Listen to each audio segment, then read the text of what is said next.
Hey kids, welcome back to my channel. It is Destroyer here with Mr. Unicorn back again.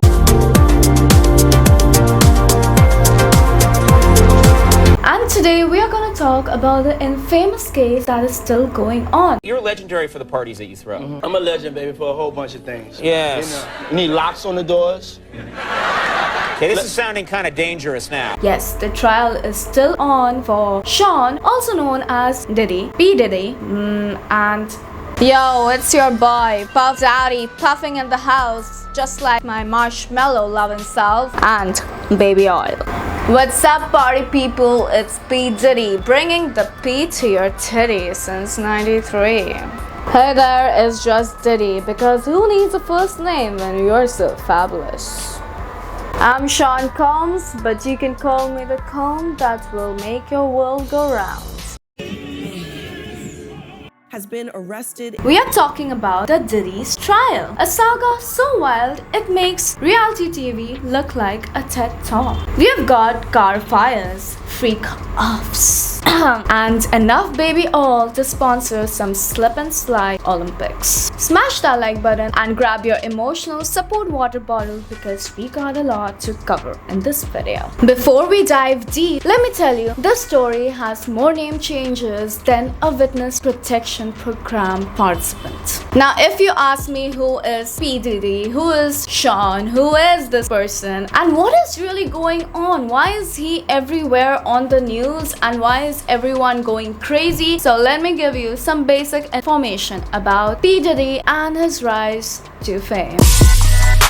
He was born in Harlem in 1969. Sean Diddy Combs began his career in the music industry with a relentless drive and sharp instincts. He got his start as a talent director at Uptown Records, where he quickly gained a reputation for spotting and developing talent. In 1993, he founded his own label called the Bad Boy Records, and he sure turned out to be a very, very bad boy. Now, this record company would soon become a powerhouse in hip-hop and R&B. Combs' debut album was No Way Out, released in 1997. It was a monumental success. It topped the Billboard 200 chart and sold over 7 million copies in the United States. The album's impact was historic, making Combs the first rapper to achieve 5 #1 singles. 2,362nd star on the Hollywood Walk of Fame, honoring Sean Diddy Combs.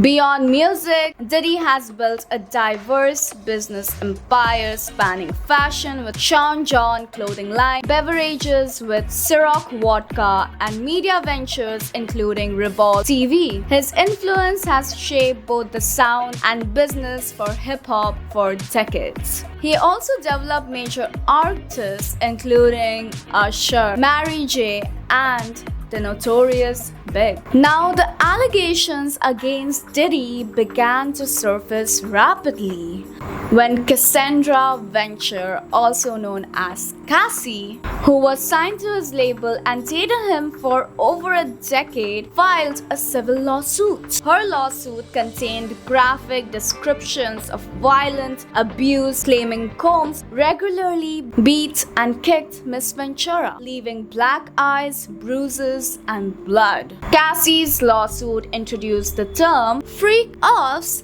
to the public, a term that would later feature prominently in the criminal case. These were allegedly drug-fueled, multi-day sexual performances that women were coerced into participating. Now, you want to know what is freak-offs? Okay. Can you please describe us what was going on in the freak-offs? I'd rather not show my face. This is not a fucking masquerade.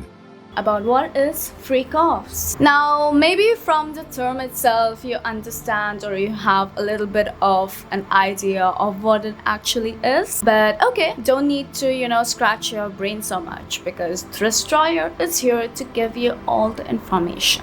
Cassie testified that she was coerced into participating in these parties, which increasingly felt like a job and left her feeling disgusting. She described being forced in sexual acts with hired male escorts while Diddy sat there and watched. He also directed and recorded the encounters. There wasn't only Cassie who testified for this. There were also these male escorts who were hired. Witnesses like Daniel Phillip, a male escort, and Shari, the Punisher, testified that they were hired to have sex with Cassie while Diddy watched, sometimes giving direction or specifying how it should be done. Hayes described being paid $2,000 per event, and this would happen frequently. And this is not only for like 1 hour or 2 hours, it will go on to like 4 days. 4 days. This often involved mutual application of baby oil and being observed by Diddy, and sometimes he would also conceal his identity with a veil, as if we didn't know. Nice try, Diddy. Prosecutors allege that Diddy's staff, including assistants, security personnel, bodyguards, and household staff, helped organize and facilitate these events, transporting supplies and sometimes sex workers across state lines and internationally. Now, these parties would also include drugs. Now, drugs like cocaine, ketamine, MDMA, and other drugs to keep participants compliant and obedient. After particularly long or intense sessions, IV fluids were reportedly administered to help participants recover from the physical and chemical toll. That's just sad. Like, you know, if you have to use IV drips to like heal from all of that, oh my god, that's just, I can't even imagine. That's just so disgusting. Like, how worse can this get? Yes, I'm on it, sir. Lube? Okay, and one NDA note. Multivitamin tablets, IV fluids, syringe. Oh no. Baby oil? Why? What the hell more baby oil? Ew. Disgusting. Used condom, what they fee. Cassie and other witnesses testified that participation was not truly voluntary. Cassie recounted threats of violence and blackmails, including threats to release sex tapes. Bro. Like, this is illegal to the max.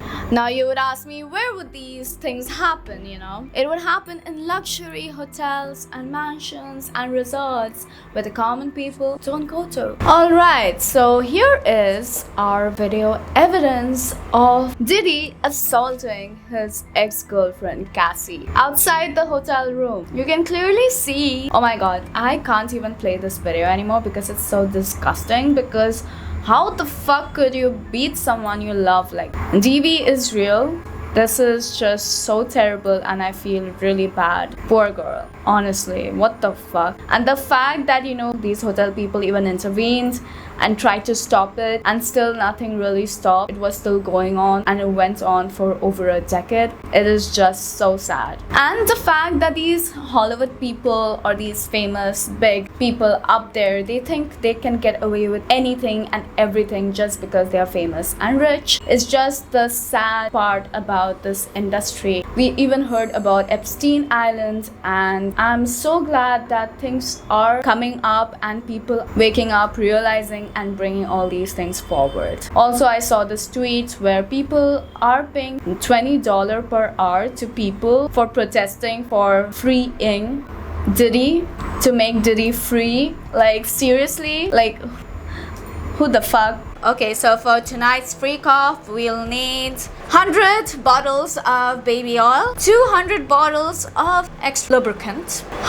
1 NDA per guest, and 9 disco balls, and yes, a playlist of old Diddy hits. So let's talk about more allegations that Diddy is going through. He thought he was getting away with it, but no, all of these things are coming up. So we'll talk about the 1999 nightclub shooting that took place. This involved Shine, Diddy, and Jennifer Lopez, who was dating Diddy during that time. There are also rumors being out that Jennifer Lopez might come next as a witness for this trial. So at a New York nightclub, the shooting took place where all these three individuals were present. Shine was an upcoming rapper who was signed in Diddy's label during that time. He was later convicted due to the shooting and served nearly 9 years in prison. Diddy and Jennifer Lopez were also arrested, but they got away with it and they were released. During that time brought a lot of media's attention. Also, Jennifer Lopez was in her height of fame during that time. She was just getting famous and she was out there. So a lot of people were talking about it, and a lot of people believe that Diddy was the one who was actually the culprit. Shine was just the person who took the fall for it, and he also states that in a bunch of interviews later after his release, and he still says that he's innocent and he was just trying to save Diddy. Imagine how much power you have to, get someone else take a fall for your crime. Now we'll hear about Diddy's former assistant, George Capan, who also testified. He testified about cleaning up after parties, hiding baby oil bottles, working $100 per hour. Now Capan's job was part-time butler, part therapist, and part please don't fire me energy. Bro was one step away from getting XP points for every NDA he handed out. Capan also testified that he was tasked preparing hotel rooms for what we call freak offs. He described booking rooms under the alias Frank Black. He also reported cleaning up afterward to prevent any negative implication, witnessing multiple instances of Combs' violent behavior. Notably, he described an incident aboard a private jet in 2015, where Combs allegedly assaulted Cassie. Capan stated that Cassie screamed, "Isn't anybody seeing this?" during the altercation, but neither he nor other staff members intervened. Reflecting on his experiences, Capan acknowledged the normalization of such behavior within the industry at the time. He expressed feelings of guilt for not intervening and stated that he resigned from his position. Too late, Capan. At least he realized. Oh my God. Okay, got one syringe. Okay, disappeared by me. The dry cleaning done. Oh no! More clothes? Anyway. Okay, am done. Finally, that was heavy, but nothing new. Google, how do I quit my billionaire boss? Now we'll talk about the drug trafficking case. Now there was a plaintiff named Gonzalez who was allegedly a part of the Sinaloa drug cartel. He claimed that he was approached by a business person of Sean Diddy in 2021 to set up drug deals. While this was getting arranged, he got to know that these drugs were actually given to minors, and he suspected all of this and he stopped the deal. Gonzalez refused the request, stating the cartel did not engage in sex trafficking of minors and declined to participate in the alleged activities. Now, prosecutors are alleging that these drug trafficking and sex trafficking scandals have been going on since 2004. Now let me tell you, these allegations or these lawsuits that Diddy is going through is not just one, not just two, not even a 10 or a 50, it is 70. Now, after Cassie, we also have more lawsuits. Now, I'll give you a brief about that as well. Objection, Your Honor. My client is not guilty. He's just built different. Objection. Your Honor. Objection, Your Honor. Objection, Your Honor. This is just not right. He is not this person. He is a good person. What? These people are all lying. All of them are lying because they want Mr. P. Diddy's fame. This is a tea stall. Do you want some tea? Talk about Cardello Smith, and this is a man who accused Diddy of sexually assaulting him. This was back in 1997 at Detroit Holiday Inn, claiming the assault was covered up and that his rape kit was only tested in 2024, and it did match Diddy's DNA, by the way. He attempted to involve Jennifer Lopez as a witness, arguing she had relevant information due to her later relationship with Diddy. $100 million default judgment was initially issued against Diddy in September 2024 because he was not served and unaware of the lawsuit. The judgment was quickly overturned when Diddy's legal team intervened, revealing he had never been served. The case was dismissed with prejudice in federal court due to the statute of limitations. The alleged assault happened in 1997, but the lawsuit was filed in 2024, far beyond the 3-year limit. Ashley Parham filed a lawsuit alleging that Diddy raped her as revenge after she suggested he was involved in Tupac's murder. Parham claims Diddy threatened her with a knife and assaulted her after overhearing her comments linking him to Tupac's killing. Now we all know Tupac, right? So Tupac Amaru Shakur, also known as Tupac and Machiavelli, was an American rapper and actor.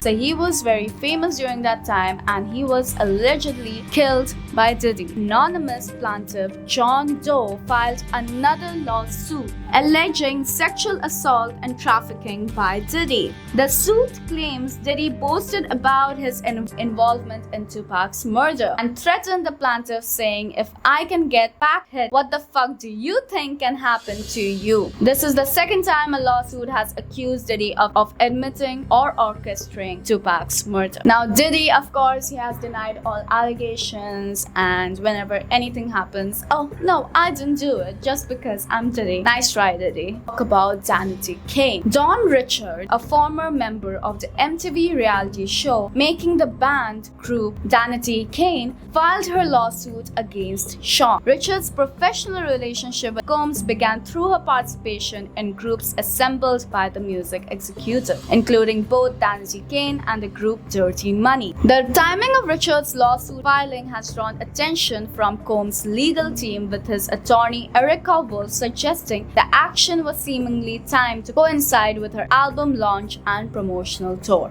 Now it seems there was workplace sexual assault or sexual misconduct that was happening during that time. Richard claimed that she was getting inappropriately touched when she was getting styled, and Diddy would take meetings and stuff just in his underwear. Ew. Like, bro, where is professionalism? Does that even exist? Does this man know what the P stands for other than P. Diddy, huh? When Richard told Combs to stop all of this, he went on to fully strike her, like, remember that video? Until just then, her bodyguard intervened and escorted Richard to a car. Now, she was also a witness of domestic violence on Cassie herself. Cassie was pushed and choked against the wall by Combs, and then he threw a hot frying pan filled with eggs on her. Like, seriously? Now, in February 2024, there was a claim from music producer Little Rodney, also known as Little Rod, that Combs would regularly host parties where young women and girls were drugged and appeared lethargic or passed out while Mr. Combs and his guests performed sexual acts on them. There was also this financial exploitation that was also filed under the same lawsuit. The complaint asserts that Richard was never paid for her work on Danity Kane's first 2 albums. Her contributions to Last Train to Paris, an album by Combs. These claims highlight the intersection of alleged misconduct with financial abuse as well. I mean, you not only are physically violating this woman, you're also financially exploiting her. Think you're so rich that you're gonna get away with everything? Why are you not even paying your artists? Richard's allegations also suggest that the financial punishment was used as a tool of retaliation when she resisted Combs' alleged misconduct. Some lawsuits and media reports allege that Diddy forced women, including Porter, to take drugs and participate in sexual acts. One lawsuit claims that during a 1996 incident, Diddy allegedly forced both Porter and another woman to take ecstasy and have sex before he raped her. However, Porter herself has not made public allegations against Diddy before her death. Now, there were also business disputes. Separate from all of this, there are lawsuits involving business partners such as claim by Kirk Burroughs regarding Bad Boy Records ownership, and there were also dropped lawsuits. Some cases such as involving Jay-Z were dropped, but the majority remain active. Sorry sir, all the baby oil is over, but I have some rosemary oil for you. Do you want this, please?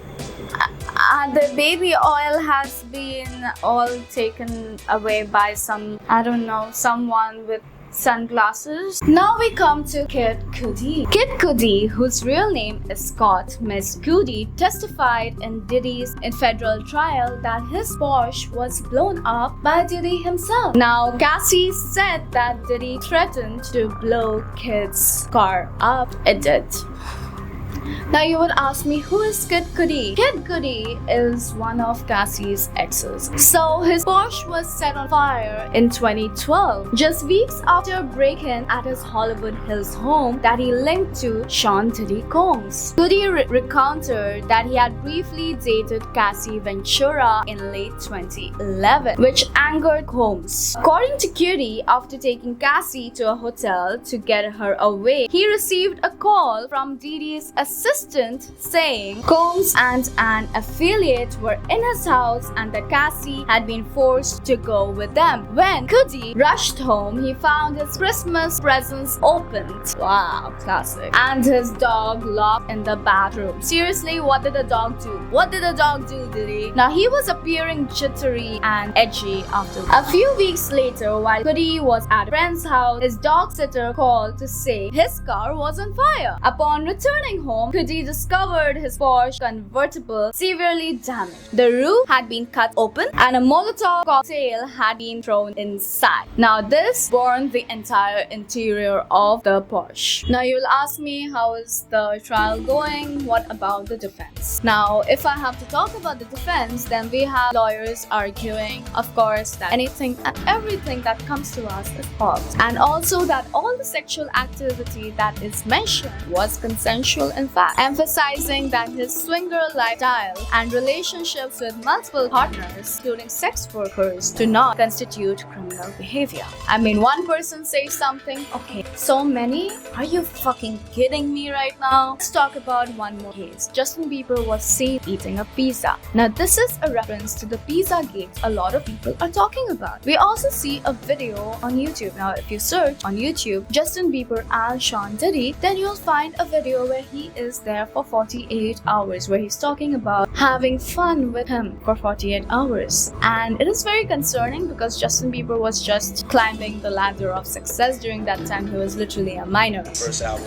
I don't have legal guardianship of him, but for the next 48 hours, he's with me. So, and we gonna go full crazy. Now what is Pizzagate? Pizzagate is a conspiracy theory that Pizza Restaurant was a center of child sex trafficking ring involving high-ranking officials and celebrities, with some interpreting it as a subtle jab at Diddy's trial. Journalist Liz Crocklin suggested the video surveillance-style appearance resembled footage allegedly used by Diddy for blackmail purposes. Now Justin has come out saying that no, he was not a victim of Diddy, and those who are, that should be focused on. But Crokin here has also claimed that Bieber has been a victim of Pizzagate and has been exposing Pizzagate for quite some years. So yes, that is Diddy's trial, guys. Car bias, free cops, baby oil, more plot twists than a season of Euphoria. If you made it this far, drop a like and do share your perspective on the comment section. And also let me know what other video topics should I cover for my future videos. And stay out of trouble. And remember, if the group chat tells you to shh, then just leave.